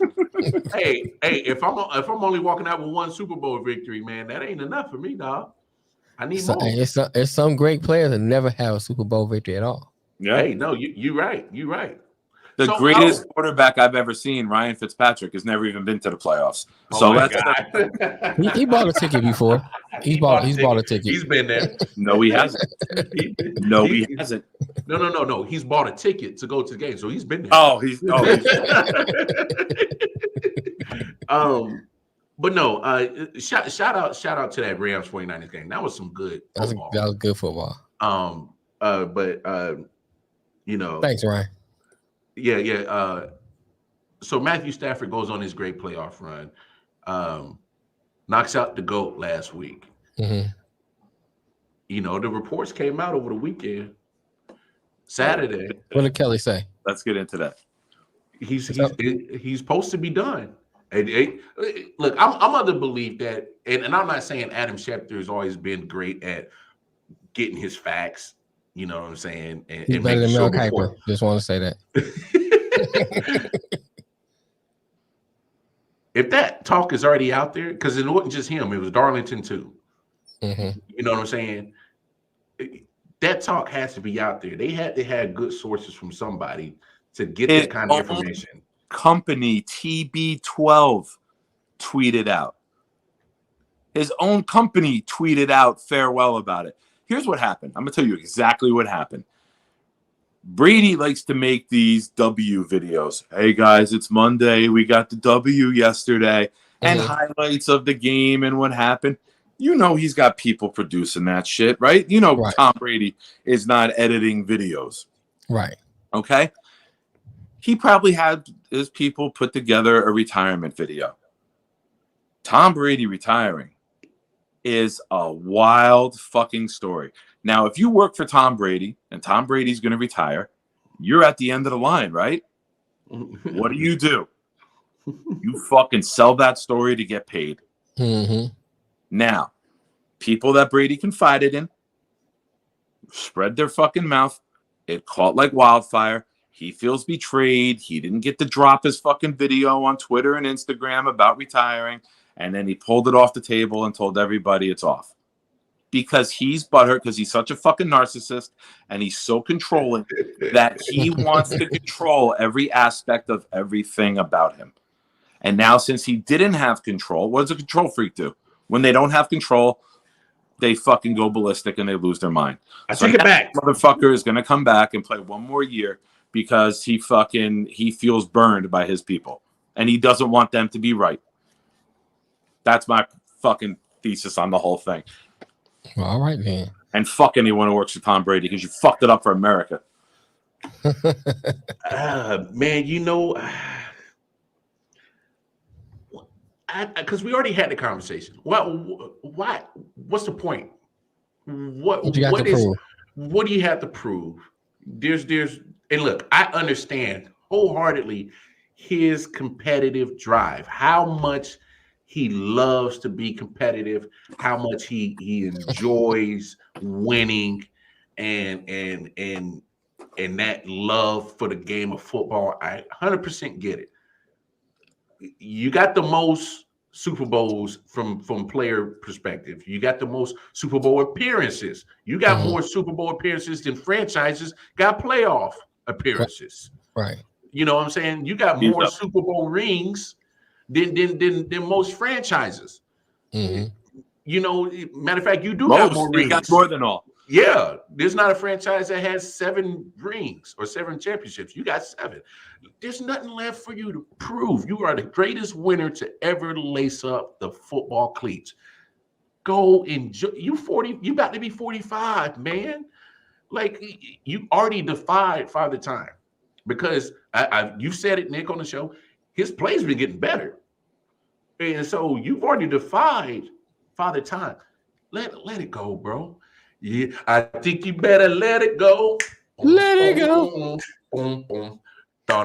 Tom, sit your ass on the floor. Doom, doom. I'm just saying, go get you that ever-ending cutty from your supermodel wife. Go enjoy playing, with Enjoy your kids, family, man. Enjoy your family. because how many football players don't get the opportunity to walk away from the game with their health, They get their carried mental, with literally their body intact. You know what I'm saying? Right. There's not a lot of NFL players that get to walk away with their mental intact. That's true. This hella players right now that literally are All right, go ahead, Nick. Go ahead, Nick. What you got? What you got? I got to say this before we get too far past it. I know on the show we joke all the time and say that I'm only white and like I'm black on the inside, I'm white on the outside. But when you started to Let It Go, it shows the difference in our culture, because I thought you were going to sing the song from Frozen, and I didn't know where you were going with the R&B. Let It Go. It's always Teddy. It's always Teddy. Okay. So No, much. that's Teddy, dog. That's Teddy. Always Teddy. Hey. I'm sitting here in my head. Let it go. No. Oh, that's not where they went. Just put it this way, Nick. Next time you have a young lady over, set the candles. I was gonna put the Frozen song on. No. Don't put on Frozen. You missed a punch in your black card. I got to hand it back. Man, you just sent that to me in the mail too. I didn't even get that. Return to sender. No, sir. You definitely had a white Teddy boy moment. Yeah. Thank you, man. Thank you, Matt. Hey, Nick, hand over your card over to Matt. Yeah, send your card to Matt. Your invitation to the barbecue has now been rejected. It is now. Hold on. We don't want your Kool-Aid no more. I've learned this. I coach with. I've learned this through my boy TJ. It's a cookout. It's not a barbecue. White people have barbecues. Black people have cookouts. Now, it depends on what region you are in. Okay. It depends on Midwest, because Midwest we call them barbecues. Hold on. Let me get my Midwest we call them barbecues. Oh yeah. Everything is a barbecue. Everything is a barbecue. Yes. Yeah. But in the Northeast, Northeast is cookouts. Yeah. I went to one. Cookout's a restaurant down the street. Family from Brooklyn every year, they come out to Woodbridge. He rents out the Grove in the park. And a couple years ago, I'm the only white guy there, like 70 black people. And it was like the best fucking day of my life. They thought that just coming to arrest them. We ended up back at his house with me wearing a do-rag, sitting on the wall with like 4 black women. I was doing the Method Man part of like, You're All I Need. They were singing the Mary J part. If I get the video, I'll fucking send it to you guys. It's fun. It was the best fucking day of my life. And I told them for the second year, I wanted to come with it. Burn ends, Ryan. Burn ends. Last year was my first cookout, and on the back, it was supposed to be my last. I wanted to buy that either.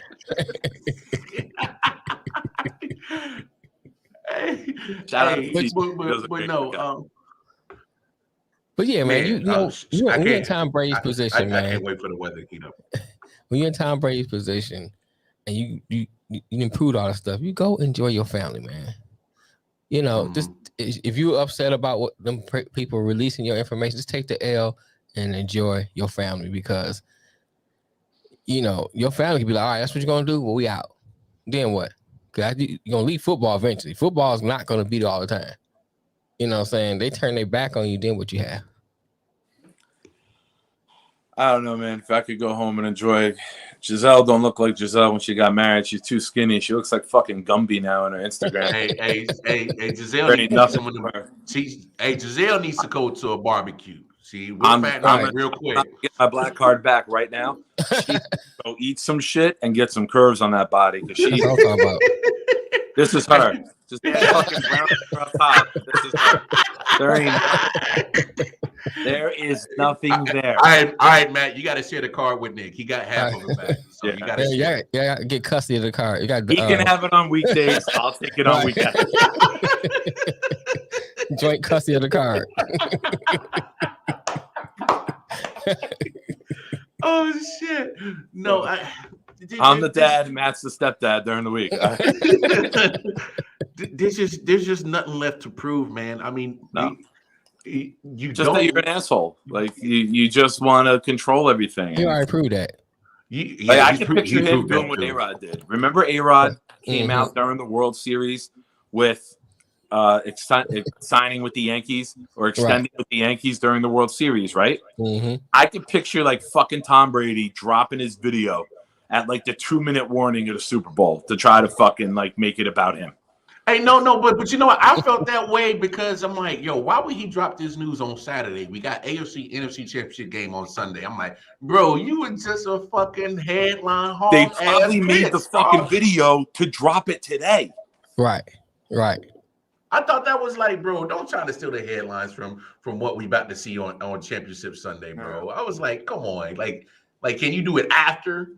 Like, because if you do it after, people would because you got 2 weeks from Super Bowl, they'd ate your shit up, and I wouldn't have had no issue. I'd have had no issue with it, but not before the Championship Sunday. Dog. I just let you know he full of crap, man. Because before he was, oh yeah, I gotta be the father that the kids want me to be. I gotta be the husband that Giselle wants me to be. Get hit. No one see me get hit. I say, what's he think? You play football, right? Yeah, I'm not understanding that comment. It's not like you're a CIA agent. It's like y'all playing tag. You know what I'm saying? Y'all out there playing flag football. So what the hell? And you know what? I'm fucking happy he got the fake farewell, because if this motherfucker does go and retire this offseason, nobody better give him fucking good farewell. We were like, bitch, we knew this shit, and we fucking gave you your farewell when you didn't want it. Fuck that. You don't get no kind words from us. Go get AIDS. Wow. Just said COVID. You said AIDS. Well, why do you think Giselle is so thin? She got COVID and AIDS. Oh, Matt, don't join the foolery, dog. Matt, don't join the foolery. Dig down, but that's why AB left the house. Yeah. And AB for Giselle is just another brother.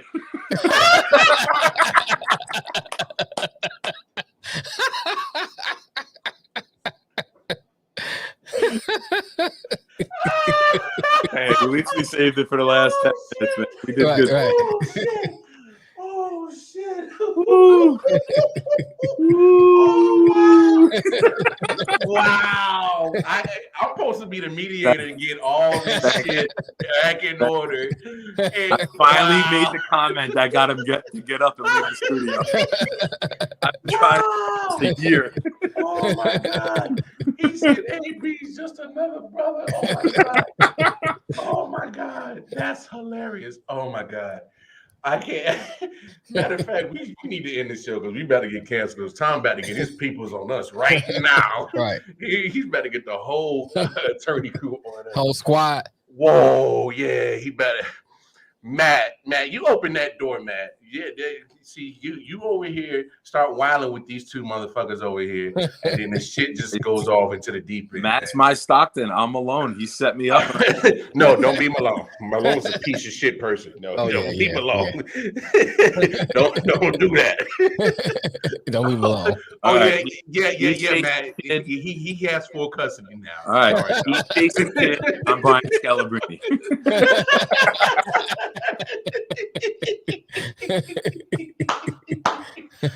Oh my gosh. So real quick before we get out of here, I know it's we got a couple of weeks till Super Bowl. Right. But let's go ahead. We'll definitely have a Super Bowl preview show in a couple of weeks leading up to the game. But the far too early predictions on Super Bowl, Nick. I can't wait for the fucking halftime show. Oh, the halftime show is going. Never been able to say that. I think Prince in 06 was the last time where I was like, "Yo, I fucking can't wait to see what happens." I'm trying to think. 06. That was in Miami. It was the Colts. Janet Jackson on wardrobe malfunction. Yeah, but you didn't know that was going to happen. Excited for that leading up to it. Like no one wanted to see Janet Jackson perform. It was the aftermath, right?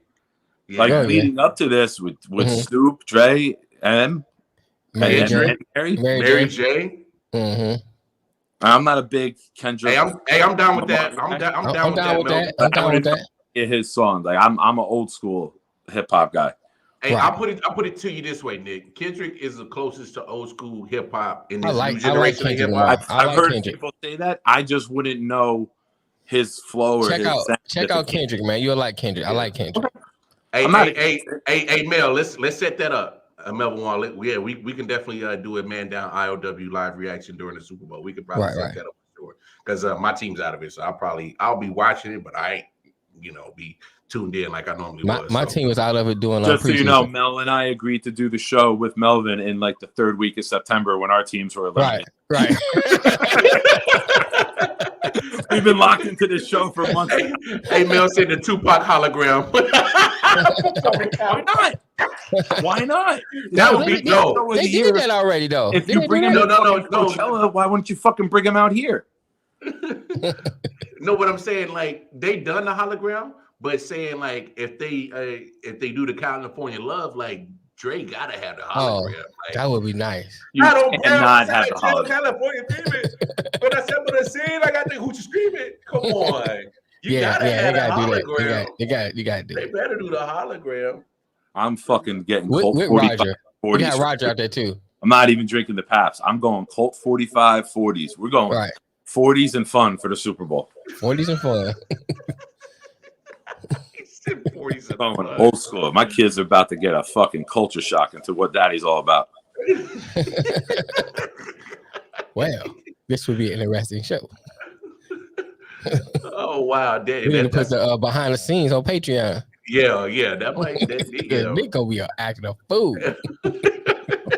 It's only a front. Yo, Mel Wallace. Come on, bro. Come on, man. Come on, man. He said they can have the real Tupac if they allow flights from the Bahamas during COVID. Boy, y'all wilding today on the show. Y'all motherfuckers is wilding today. But they should do the hologram with California Love, Tupac, and Zach and Roger. Bruh. Have Roger out there, Yeah, but Zach dead though. Hologram with him, I'm saying. Oh, talking about hologram with him? Yeah, have him with the little thing playing that. Okay, that's his sample. That'll be nice. Oh yeah. I mean, his brother shot him though, That's a whole nother story. Yeah, let's just fucking bring back Kimbo Slice and have him beat the shit out of Puff Daddy for the hell of it. I'm with that. Man, but no, way too early predictions for you saw him in Tanzania. Tarzan. I ain't never heard that. Anyway, Tanzania. I think you mean Tanzania. But go ahead. Far too early predictions on Super Bowl, man. My man Matt says I'm an old E guy. That old English. This shit, how you knock the fuck. I'm not gonna lie. If I get the power, I'll get in the 40s of Miller Lite. Like I'm not going. Talking Cuba. Both of these teams haven't blown anybody out, so staying in tune with the last 6 playoff games we've seen, they've all been decided by one score or the last score. Mm-hmm. I think we're in line for another close game. Both kickers, McPherson and McGay, have been doing really well. Mm-hmm. Nothing on the gay. Man, I've fucking waited all show to. Hey, we gotta lead them up, man. That community killing us, man. They're killing us. They're killing us, man. They're killing us. Hey, bro, leave him alone, dog. You can't say that or the J word. Something up. It's his name. But both of these guys have had really good performances. It's going to come down to a field goal. I'm going to be bold. I'm going to say we have the second Super Bowl overtime. Overtime. Okay. Just the way the whole playoffs have been, neither of these teams have had separation. I see it just coming down, and that's my bold prediction 13 days out, that this will be the second ever overtime in the Super Bowl. Which will then give us another 7th game in a row that ends on the final play of the game. Yeah, Ryan. I don't know about the Valleys Encino. That's where my uncle live at. Well, used to be dead now. Only part of the valley I know is that you get a lot of smut from over there. That's the only thing I know about the valley. I don't know, man. It's after watching the Bengals go to the playoffs, hard to count them out. I thought it was gonna be a blowout with KC. They proved that wrong. Mm-hmm. I mean, on paper, you look at the pass rush of the Rams. You figure they put pressure on Burrow, hopefully get some turnovers. But shoot, Tennessee sacked them 9 times. They got the victory. Yeah. So They're resilient. yeah, They're still, resilient. right. So I think that one of the key things is that Stafford has to make sure he does not make any mistakes. And if they get up on him, because sometimes the Rams have a tendency to score quick, get up on teams, and just sit back and chill, or Stafford throws a pick. So you get up on them, you keep them breaking their spirit, keep them down, don't give them no hope. I think the Rams can win it. So I'm going with the Rams. I got to give a shout out to Matthew Stafford's wife, because I just saw the video of her jumping into his arms after the game with those blue, like, fucking leather pants on, and she had her legs wrapped around them. Not bad. Caught me by surprise. I didn't think the rear view would look like that. Hey, because she a Southern gal. Who that? You talking about Kelly? Buying tickets and giving them out to like first responders and other fans. She bought a bunch of tickets off of like secondary market. Stafford's wife? Yeah, and was giving them out. She like put an email. They created an email, like, email me. That's what I show figured. me what you do for like a living, or show me how big of a fan you are. And she was giving out like a good amount of tickets throughout the week. Don't be like that, dog. Don't be like that, bro. Don't be like that. Got something stupid to say. Because it didn't happen in Detroit. You're I don't care about that. She always got something stupid to say. No. Yeah. Let's wrap this up real quick. I'm playing. Man. I say more stupid shit than any woman. Okay. I can make that joke. No, look, I agree with y'all. I think it's definitely got the makings of a one possession game. I don't think there's no blowout. That is if Cincinnati doesn't get turnovers. Because I'm still worried about the offensive line. When you got Aaron Donald, man, I mean, like, don't get me wrong. As much as I love Chris Jones and what I expected totally didn't happen yesterday, but when you got Aaron Donald, usually what you expect usually does happen. Yeah. So if you got eaten up by Jeffrey Simmons and co, you might be it's got to be quick wide receiver screens, like 8 of them, to be successful. Yeah. So Cincinnati has a tall task ahead of them, dealing just with the front 4, and he ain't even gone on to the offensive side of what you got to deal with on defense for Cincinnati. Right. So, look, just give me a good game. Just give me a good game. Don't give me a blowout. Don't get me no funny business with bad refereeing. Just give me a clean game from the refs. Where they making minimal mistakes and they not injecting themselves in the game. Right. And give me good. Let the boys football. play. Let them boys play. Let them play. The only blowout we really had was the shitty fucking team who did not deserve to be in the playoffs and had an easy fucking schedule. Pittsburgh and the Patriots. Pittsburgh and Patriots. Yeah. Pittsburgh and Patriots. In the playoffs. It's a Spider-Man meme. You don't deserve to be here. No, neither do you. Yeah. Our quarterback is old and sucks. Our quarterback is young and sucks. That's why our fucking offensive coordinator left. How about that? Can we bring that up quick? Josh McDaniels has stayed by Bill Belichick. Whole job, and then went back. Now you have Mac Jones as a quarterback, and you're like, oh yeah, it's time to leave. Fuck this. I'm out. I can't work with this fucking bag of shit. I'm gonna have comments on this later on the night show. About Josh McDaniels going to the Raiders, and not only did the Raiders get McDaniels, but their GM's from New England too. He'll be back. The GM that they just hired from New England too, and you know this quite well, Mel. When you try to imitate Patriots system, you know what happens. This is also the guy. The power just fucking going on. Jesus Christ. Be an online coach. Join the guy that he's gotten credit for the Patriots having good picks in the draft, because the Patriots sucked in the draft for a lot of years. But he's saying that this guy was the one starting to bring respectability back to the Patriots drafts. Okay. So, I mean, I hope they fucking end up 1-16 next year. I'll touch on that on the late night show tonight about the Raiders. Yeah, send me the link. I'm good for that. Yeah. I got some real choice words for the Raiders, and not just because of the Raiders and I'm a Chiefs fan, but Anyway, that's most of it. Yeah, look, y'all. That's the start and the finish line. We'll touch on that later. But no, for those who are up at midnight, I will definitely be on tonight, and Nick might be on tonight as well. Midnight. Yeah, time for my homicide. Nick at night.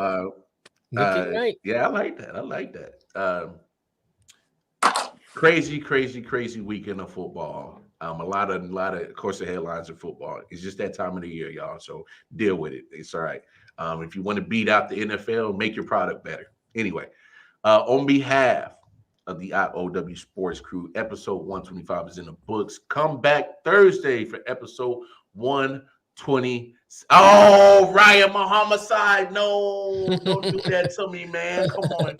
Oh, because he killed your chances at a Super Bowl. Yeah, he did. I saw Jamar Chase's live video, and he called him Joe Burke because he's like, they're going to the Superbowl. Superbowl. These damn Bengals fans is getting out of control. Anyway, Cincy by 50.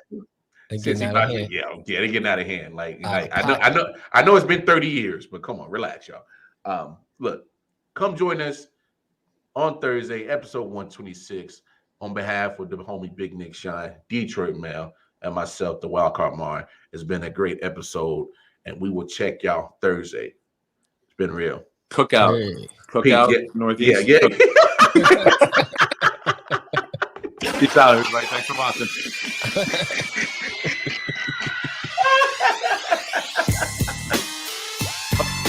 Don't love these hoes. These hoes ain't loyal.